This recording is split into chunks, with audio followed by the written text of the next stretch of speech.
බබි කුමුදුනේ දියණියගේ කාමරයට පැමිණියේ රාත්‍රී 8ට පමණ. බබි පාඩම් කරනවද? ඔව් අම්මේ ෂෝට් නෝට් වගේක් ගහනවා. ඔයා දවසක් කීව නේද වෙඩින් එකක් ගැන. දැන් ඕකට යන්නම ඕනද? ඇයි අම්මේ එහෙම අහන්නේ? තාත්ති නම් පොඩ්ඩක්වත් කැමති නෑ. අනික තමයි ඔයාගේ කෙමිස්ට්‍රි මැඩම් කීවා ඔයාගේ උනන්දුව හොඳටම මදි කියලා එක්සෑම් වලට. කුමුදුනී පැවසුවේ දියණියගේ පොතක් ගැන පිටු පෙරළමින්. මං ඉතින් මට පුළුවන් විදිහට තමයි ඉගෙන ගන්නේ. අහස්නා කියන්නට ඌයේ නෝකාඩු ස්වරයෙන්. දැන් ඔය වෙඩින් වලට ගියාම ඔක්කොම හරිද? එක්සෑම් කට උඩ තියාගෙන. එක දවසක් වෙඩින් එකට වෙන් කරා කියලා මොනා වෙනවද අම්මි? කාන්තිවත් යවන්න කියලා බැලුවේ. එහෙමනම් එදාට අම්මිට විකාරද? මව කල්පනාකාරී ලෙසින් පැවසූ කතාවට උරණ වී සැරකල අහස්නා යලිත් හඬ බාල කර කතා කරාය. මං කීවනේ අම්මේ දුෂි යනවා කියලා අනික ඉන්වයිට් නොකර ඉන්න ඔක්කොම එක්ක යන්න පුළුවන්ද? හරි ඕන එකක්. හැබැයි පරිස්සමින්. දන්නවනේ තාත්තිගේ හැටි. යැයි පැවසූ කුමුදුනී දියණියගෙන් සමු ගැනීමට පෙර ඇගේ නළලත මත හාත්තක් තැබුවාය. නිවසෙන්ද අවසර ලැබී ඇති පසුබිමක දුෂී සමගින් මංගලෝත්සවයට සහභාගී වීමට හැකි වේවායයි කියා අහස්නා ප්‍රාර්ථනා කළාය. ඇයද නිකේෂ්ද ප්‍රාර්ථනා කළ ලෙසින් තවත් අමතර දෙවන මනාලියක් සම්බන්ධ කර ගැනීමට රිද්මා එකඟ විය. දෙවන මනාලියන් සඳහා සාරි හැට්ට මැසීමට යන දිනයේදී අහස්නා හා මිතුරිය සමගින් කාන්තිද එක් විය. අනෙක් දෙවන මනාලයා ලෙස නදුන්ව ගැනීමට නිකේෂ් සිතුවද ඔහු මේ වන විටත් විවාහ ගිවිසගෙන සිටීම ගැටලුවක් විය. කොහෙද? උඹ එන්ගේජ් වුණානේ. නැත්තම් උඹව ගන්න තිබ්බ වෙස්ට්මන්ට. නිකේෂ් පැවසුවේ මංගලෝත්සවයට දෙදිනකට පෙර ඔහුව මුණ ගැසුණු මොහොතේ. මං ඉතින් එන්ගේජ් නොවී කොහොමද බං? මට දැන් 29ක් පැනලා ඉක්මනට වෙඩින් එක ගන්න ඕන. ඔහු පැවසූ කතාවට නිකේෂ් සිනා වූවා පමණි. ඒක නෙමෙයි ඊළඟ පාර ට්‍රේනින් එකට උඹවත් වැටේ නිකේෂ්. යයි නදුන් යලි පැවසුවද ඔහු ඒ එතරම් ගණනකටගත් බවක් නොපෙනින. ඒ එක්ස්පීරියන්ස් එක මාරයි බං. උඹව සිලෙක්ට් වුණොත් බෑ නොකිය ඵලයන් හරිද? නදුන් පැවසුවේ ඔහු ලද පුහුණුවේ අත්දැකීම් විස්තර කරමින්. මාස 3ක් කොහොමද බං ඉන්නේ? අරකිට පිස්සු හැදේ. මචං මල්ලි උඹ ඔහොම හිතුවොත් නම් උඹට ගොඩ යාමක් නැහැ. ඒකි හදිසිය වෙනස් වුණොත් උඹට වෙන්නේ උඩ බලන් ඉන්න. නදුන් පැවසුවේ නිකේෂ්ගේ පිටට තට්ටුවක් කර. අහස්නා හැම නෑ බං. නිකේෂ් කතා කළේ දැඩි විශ්වාසයකිනි. උඹ මොනවද බං ගෑනු ගැන දන්නේ? එතකොට උඹේ අයෝමිත් එහෙමද? අනිවා කවුද දන්නේ කොයි මොහොත වෙනස් වෙයිද කියලා. මං නම් කාවත් විශ්වාස කරන්නේ නැහැ. හරි උඹ දිනු. අහස්නා පිළිබඳව ඌ දැඩි විශ්වාසය නිසා නිකේෂ් එකී කතාව වැඩිදුර ගෙන ගියේ නැත.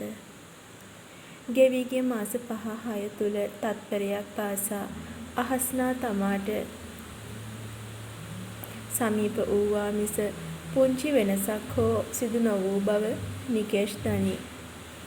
ඉඳ හිට දිනක විජේමාන්න රක්ෂණ ආයතනයට පැමිණෙන විට නිකේෂ්ට තම ආදරය අහිමි වේ යයි කියා බියක් ඇතිවේ. ඒ අහස්නාගේ මව හෝ පියා තමාට කැමැත්ත නොදෙන බවට වූ විශ්වාසය නිසයි. මද වශයෙන් කාරුණික බව තිබුණද විජේමාන්න යනු අහංකාර චරිතයක් බව සියල්ලන්ටම නොරහසකි. විජේමාන්නගේ දියණියට ප්‍රේම කළ නිසාම නිකේෂ් හැකි තරම් ඔහුව මගහැර සිටීමට වග බලා ගත්තේය. දෙදිනකට පසුව එළඹියේ රිද්මාගේ මංගලෝත්සවයයි. පෙර දිනයේ පැමිණ නවාතැන්ගත් මිතුරිය දුෂීමා සමගින් අහස්නාව රූපලාවන්‍යාගාරයේ වෙතට ගෙන ගියේ විජේමාන්නයි. පියවරෙන් පියවර රිද්මා මනාලියක් වන ආකාරය දෙස අහස්නා බලා සිටියේ දෙනෙත් අයාගෙනය. ඇද්දල පැහැයෙන් දිදුලන ඔසරියෙන් යුක්තව උඩරට මනාලියක ලෙසින් හැඩගැන්වූ රිද්මා සරල සුන්දර මනාලියක් විය. ඇගේ හිස ගවසා තිබූ කුඩා මල් කිනිති නිසා ඒ සුන්දර බව කැපී පෙනින. දෙවැනි මනාලියන් වූ අහස්නාද දුෂීමාද ලා කහ මිශ්‍රිත තැඹිලි පැහැයෙන් හැඩගැන්වූ අතර ඒ පැහැය රිද්මා අත වූ අරලිය මල් කළඹ සමගින් මනාවට ගැලපින.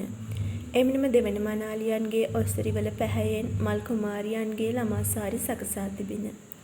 තම දියණියට සුබ නැකතින් තුන් තැල්ල තැබීමට පැමිණි මොහොතේ ප්‍රියා අහස්නා දෙස බලන්නට වූයේ දැඩි සෙනෙහසකිනි. ඇගේ ඒ බැල්ම දුටු අහස්නා තව දුරටත් ඔවුන් හා හදවතින් බැඳුනාය. පැය ගණනාවක් මුළුල්ලේ සූදානම් වී ඡායාරූප ගැනීම සඳහා පිටත් වූ මොහොතේ අහස්නා හැසිරුණේ කෝල ලෙසිනි. මේ බලන්නකෝ, මටත් වඩා මෙයාටනේ අද ලැජ්ජාව. රිද්මා ඇයට විහිළු කරන්නට ඌයෙන් ඇය වඩාත් ලැජ්ජාවට පත්විය. මුල් ඇදුමින් සැරසුන තම ආදරබර පෙම්වතා දකිනාතුරු ඇයට ඉවසිලි නොවීය. ඡායාරූප ගැනීමට සැලසුම් කර තිබූ වැවරවුමට පිරිස ගොස් මිනිත්තු කිහිපයකින් මනාල පාර්ශවයද එහි පැමිණියෝය.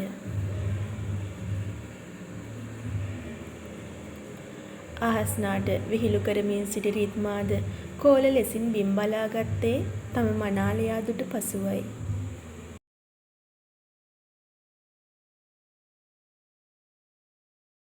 කුඩා මල් කුමාරයන් දෙදෙනෙකුට මැදිව තේජාන්විත ගමනකින් නිකේෂ් එන ආකාරය අහස්නා දකින්නට විය. බහින් අහස්නා, තවමත් වෑන් රථයට වී සිටින යෙහෙළිය හට දුෂීමා පැවසුවාය. මල් කුමරියන් හා මනාලිය සමගින් දුෂීමා පෙරට ගියද අහස්නා බලා සිටියේ නිකේෂ් දෙසයි. ඔහුද වෑන් රථය වෙතට ළඟා වී අහස්නාගේ දෑස් දෙස බැලීය. ඒ සිත් පුරා දෝරේ ගලනා ආදරයක් ඇති මොහොතකයි. ලස්සන මේකිගේ, මට උස්සන් යන්න හිතෙනවා. දකුණත පා ආදරිය බිමට බස්සා ගනිමින් නිකේෂ් පැවසීය. පැවසීමට යමක් වුවද කිසිවක් වචන කර ගැනීමට නොහැකි වූ අහස්නා ඔහුගේ අතෙහිවිලි ඉදිරියට ගමන් කළේ විවාපත් වූ යුවලක් ලෙසිනි. තම මංගල දිනයේ මනාල යුවල ලෙසින් හැසිරෙන දෙදෙනා දෙස බලා මලින්දත් රිද්මාත් සිනාවිය. මෙයාද යාළුවා? දුෂීමාව දුටු මොහොතේ නිකේෂ් විමසන විට අහස්නා හිස සලා ඔව් යයි පැවසීය. කොහොමද අයියේ, අහලා තිබුණට දැක්කේ අදමනේ. නිකේෂ් සමගින් සුහදශීලී කතා බහක් හුවමාරු කර ගැනීමට දුෂීමා අමතක නොකළාය. විවිධ කෝණයන් ඔස්සේ මනාල යුවලගේ ඡායාරූප ලබාගත් ඡායාරූප ශිල්පියා සූදානම් වූයේ සමූහ ඡායාරූප ගැනීමටයි. ඔහුගේ සැකසීම අනුව අහස්නාද නිකේෂ්ද සිටියේ අනෙක් දෙවන මනාල මනාලියන්ගේ දෙපසිනි. ඒ මොහොතේ නිකේෂ්ද අහස්නාද මුහුණින් මුහුණ බැලීය. අයියේ, මේ දෙන්න එක ළඟට දාන්න. මලින්ද පැවසූයේ කනට කර යමක් රිද්මා පැවසූ පසුවය. කලින් කියන්න එපෑ. එහෙනම් මේ ගමන් ඒ මගුලක් කරලා දාමු. ඔහු පැවසූයේ සවුම සිනා ගන්වමින්. එකී කටයුතු නිම කර හෝටලයට පැමිණි දෙපාර්ශවය සූදානම් වූයේ විවාහ චාරිත්‍ර සිදු කිරීමටයි. රිද්මාත් මලින්දත් පෝරු මස්තකයේ සිට දෑගිලි එකට බැඳ චාරිත්‍ර සිදු කරමින් හදවත් වලින් බැඳුනේ සමගේ ආශිර්වාද මැදියේ. ඔවුන් නීතියෙන් සැමියා බිරිඳ ලෙස බැඳෙන්නට අත්සන් තබන මොහොතට වඩා පෝරුව මත කළ චාරිත්‍රවලට අහස්නා තදින් බැඳුනාය. කසාද සහතිකයේ යනු අයිතිය හඟවන ලියවිල්ලක් යයි කියා ඇයට හැඟෙන්නට විය. ආදරය ඇතිවීම හෝ නැතිවීම පාලනය කිරීමට එකී කඩදාසියට නොහැකි බව ඇය විශ්වාස කළාය. නීත්‍යානුකූල අයිතිය යනු ආදරේ කොටසක්ද, නැතිනම් සමාජයේ බැඳීමක් මනින මිනුම් දණ්ඩක්ද, එසේත් නැතිනම් ආදරය ඔප්පු කරවන සාක්ෂියක්ද ඇය සිතන්නට විය. දැඩි සතුටකින් හා නිදහසකින් සිටිය අහස්නා මොහොතකට නිකේෂ් සමගින් හුදකලා විය. මැනික, එන්නකෝ. ඔහු ඇයට ආරාධනා කළේ ඡායාරූප කරුවසලට යාමටයි. අයියේ, අපි දෙන්නගේ ෆොටෝ එකක් ගන්නකෝ. හරි මාලි, යමුකෝ අර ගහ ගාවට.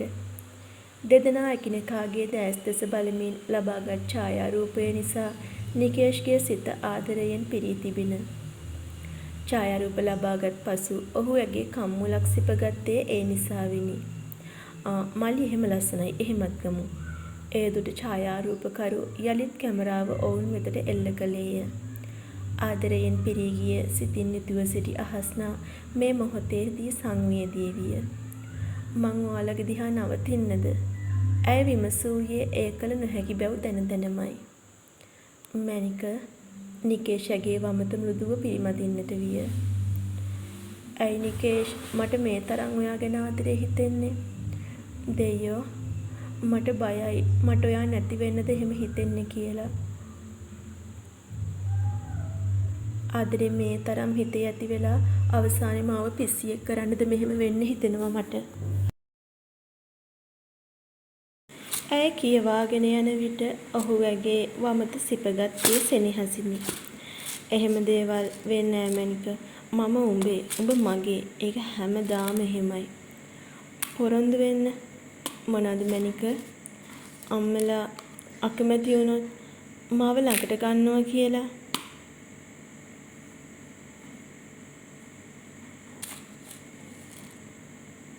එහෙම වෙන්නේ නෑ. එයාලා කැමති වෙයි. නිකේෂ් එලෙසින් පැවසූයේ ඇගේ සිතට බරක් නොදීමට සිතා. බෑ මට පොරොන්දු වෙන්න. ඈ හිතුවක්කාර ලෙසින් පැවසීය. මගේ මැනිකව මං ළඟට ගන්නවා. සත්තයි. ඔහු දුන් පොරොන්දුවෙන් පසුව ඈ කඳුළු අතලින් සිනාසීමට වෙරදැරුවාය.